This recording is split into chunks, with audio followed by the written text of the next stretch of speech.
When it comes to connected home fitness bikes, for many people, Peloton is first on their minds. And when it comes to athlete-led rowing, you've got the Hydrow.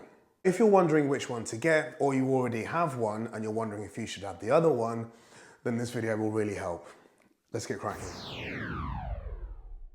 Let's start with the learning curve for each device. You probably already know how to ride a bike, and if you don't, the Peloton Bike has stabilizers. So it's pretty easy to pick up. If you fall off this, then I think we're gonna have to assume it's just natural selection. There is one caveat though. Unlike a push bike, you can't freewheel this.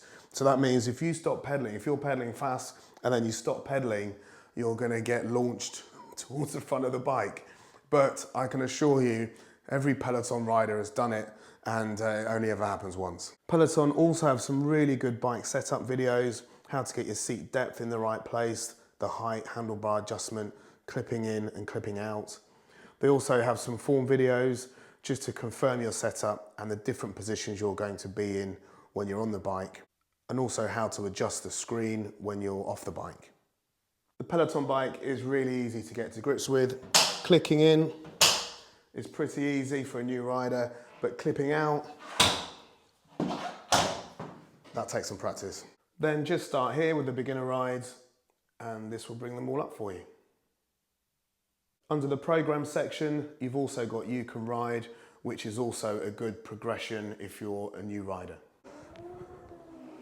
Rowing is harder to get the hang of, and rather than just spinning your legs, you're actually using the vast majority of your muscles in compound movements. Unlike the bike, which has 3 points of adjustment, the only thing you'll need to adjust here is the foot plates, just to the size of your feet. Hydrow have a really good and comprehensive how to row section, and although rowing is harder to learn than cycling, I've actually found it more rewarding learning this skill than the bike. When it comes down to space, the Peloton Bike is just under 50 inches long, which is a lot shorter compared to the rower at 86 inches. If you're putting them in one place and just leaving them there, the bike does take up less room than the rower. Conversely, if you are short on space or in a multi-function room, you can stand the Hydrow up, giving it a footprint that's just a little bit bigger than a dining chair. It's fairly stable, but I would recommend their wall tether if you do this. They're both on wheels, but I wouldn't really want to be moving them around the house to start a workout. I regularly move devices around in this gym. They're both weighted fairly well with the heavier parts over the wheels, but the bike is just easier to move because it's shorter and lighter. When it comes to the hardware itself, they're both just as good as they look. These are really good quality pieces of equipment, I would say, and I would expect to use them for years and years to come. You can really tell on both of these that they're premium products. The Hydrow has a 22-inch screen. The quality is 1080p. When it comes to navigation, it's fairly smooth. From the main screen, you can see that it moves around well.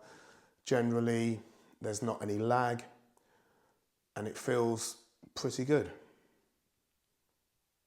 The Peloton has a 24-inch screen, which is a really good size. They're both 1080p, as I've mentioned. The Peloton does look a little bit sharper, I'd say. The navigation on here is a little bit smoother as well.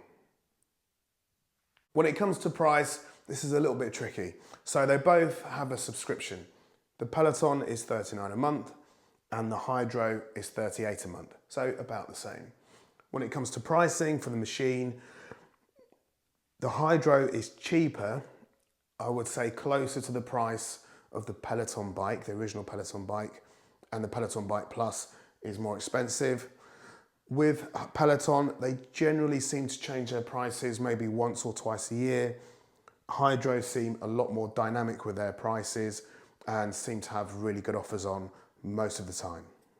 At this point, I want to say that I love both of these machines. I alternate between the two 4 to 6 times a week. It just keeps things fresh, and I couldn't really pick between the two. I love them both.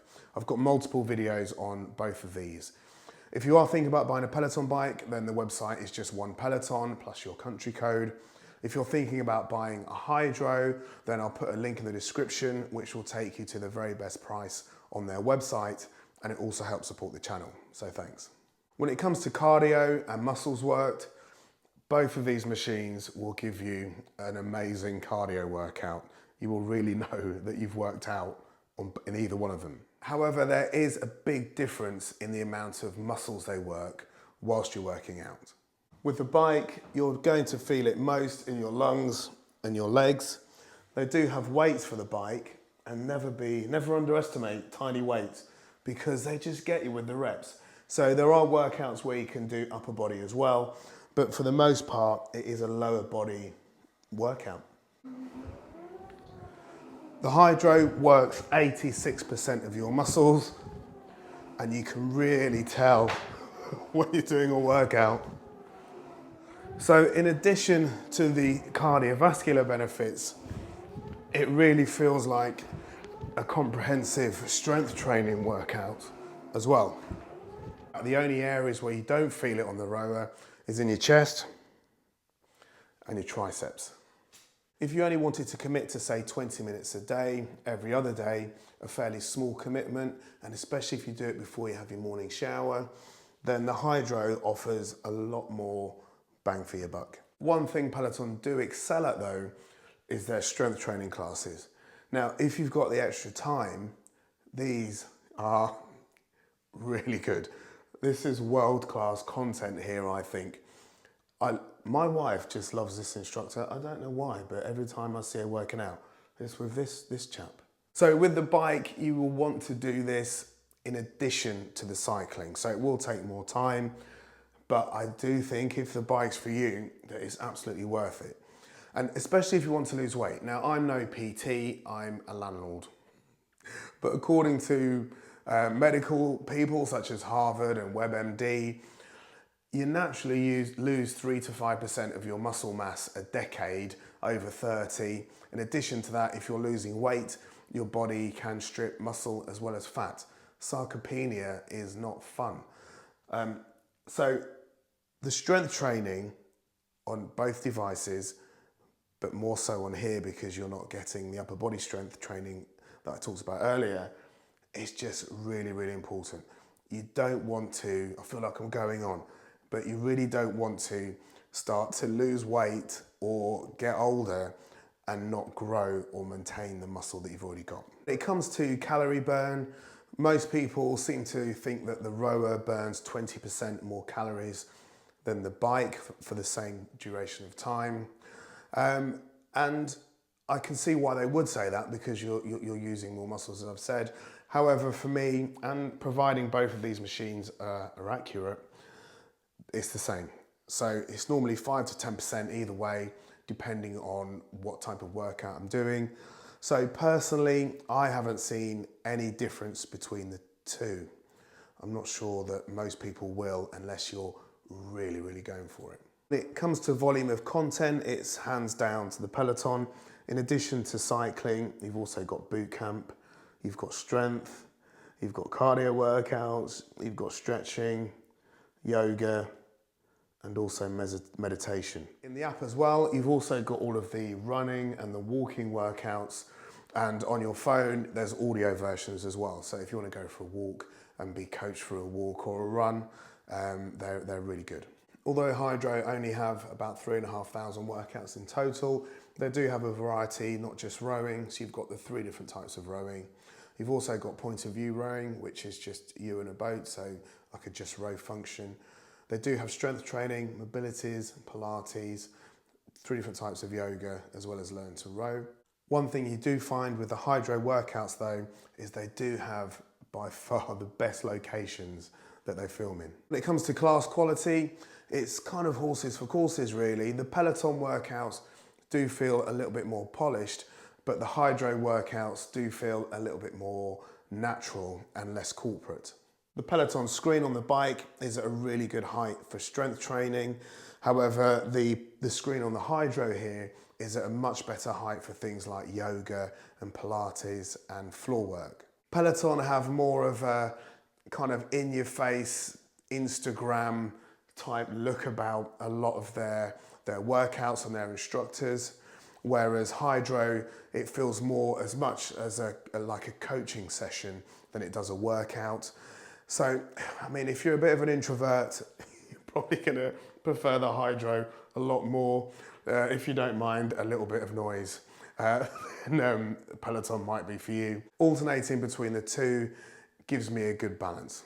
If I could only pick one, which would it be? That's an interesting question, and I'm going to answer it the same way, that I'm just preempting what people might put in the comments here. When my kids say to me, if we're both on the edge of a cliff and you can only save one, what would you do, Dad? And they're both looking at me. So I can't lose focus on this.